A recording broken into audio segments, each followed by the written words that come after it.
ay ilaw natin na siguro naririnig ko natin itong mga katubuhan ito. Or nabasa ko natin from the Bible, in Genesis chapter 4, verse 3 to 5, they both brought sacrifices to God. Cain brought an offering of the fruit of the ground to the Lord. Si Abel, and Abel also brought offering the best portion of the firstborn lambs from his flock. This is what God had described. Ito po yung pag-describe ng Panginoon. Kasi naging, si Cain nung lumaki, naging, siya po ay nagtitil ng ground, kumbaga nagtatanim. Eh si Abel naman, nag-aalaga ng mga tumpa. Di ba? So dumating yung kanilang pag-o-offer sa Panginoon, magdala-dala nila yung kanilang offering. Pero alam niyo po, ito po yung attitude eh. Makikita natin yung tamang attitude sa pag-o-offer sa Panginoon. Yung bang, yung sinasabi niya na marahil, hindi ko naman ano magkakaiba ng kanilang eh parehong pinaghirapan. Kaya lang, kung titignan siguro natin, palawakin natin yung pag-unawa natin, parang yung mga nangyayari ngayon. Pag meron tayong mga offering or nag-o-offer tayo para sa Diyos, maraming murmuring. Diba? Parang si Cain. Ito na nga, ang ganda ng aking bibigay ko pa.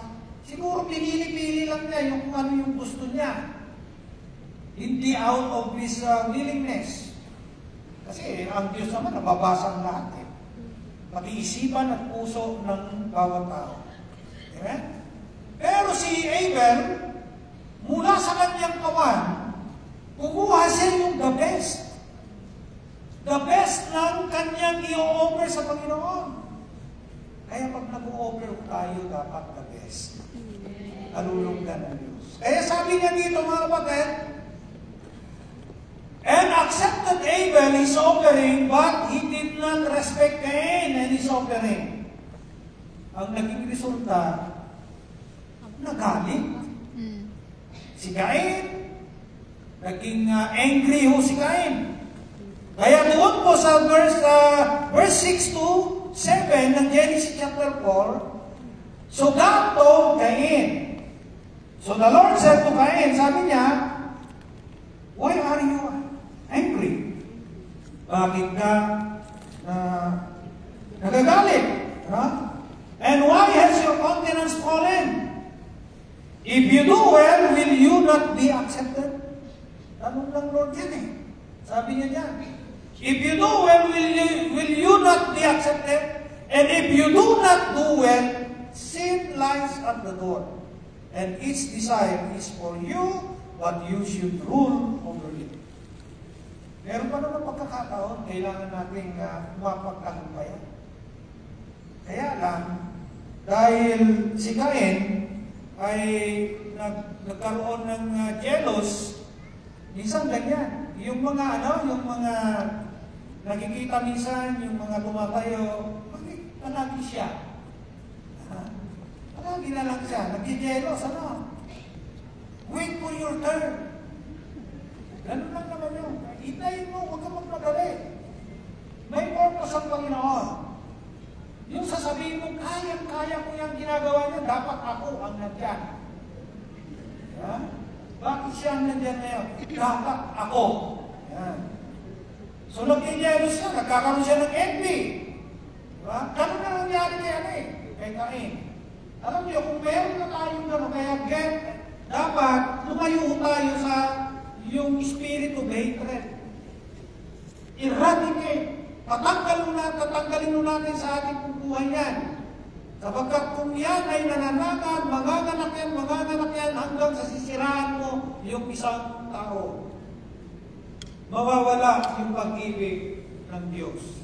Hindi natin kahit Kristiyano tayo, hindi natin alam, wala na pala yung tunay na pag-ibig natin sa ating kapwa. Ang nagahari ay hatred, jealousy, envy. Ang mangyayari niyan, gusto mo na siyang patayin. Not in physical, maybe, but in spiritual. Gusto mo na sirain. Sabihin mo, tatrabahuin ko yan. ay gusto kong bumagsak yung tayo niya. Di ba?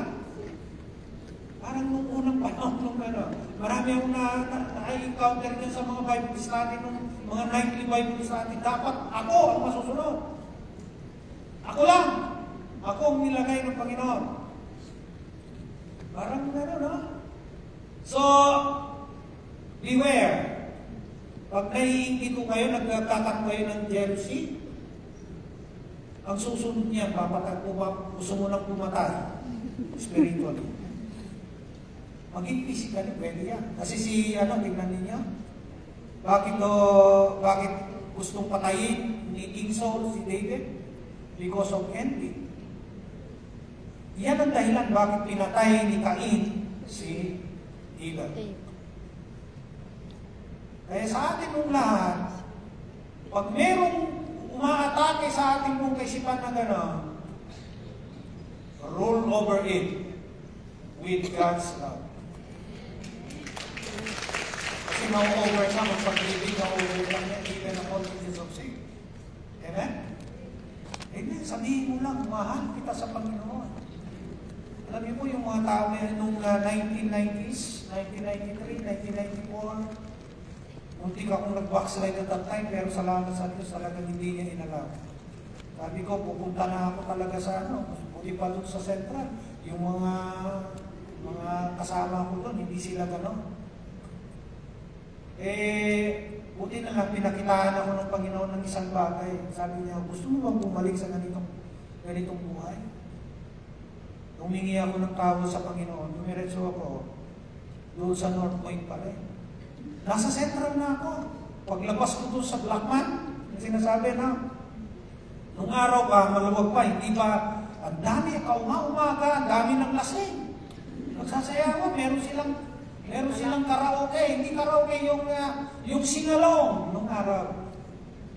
Kahit malakas yung okay pa nung araw. Pero pagtaas ng nakita ko sila, sabi ng Holy Spirit sa akin, gusto mo bang bumalik sa ganyang buhay? Ang sabi ko, alam niyo po, dumiretso na ako sa bus number 10. Yung nasa bus number 10 mo ako, hinihingi ako ng tawad sa Panginoon. Sabi ko, salamat Lord, forgive me. Nag-act ako na ayaw ko na. Pero salamat, kinahabagan mo. Amen. Nung araw ko kasi mga kapatid, bakit kaya siya na-persecute? Nung araw ko kasi ang dami na majority, mga babae, mga kasisters, mga bata pa yung mga unang panahon. Kami nila Sister Casey, yung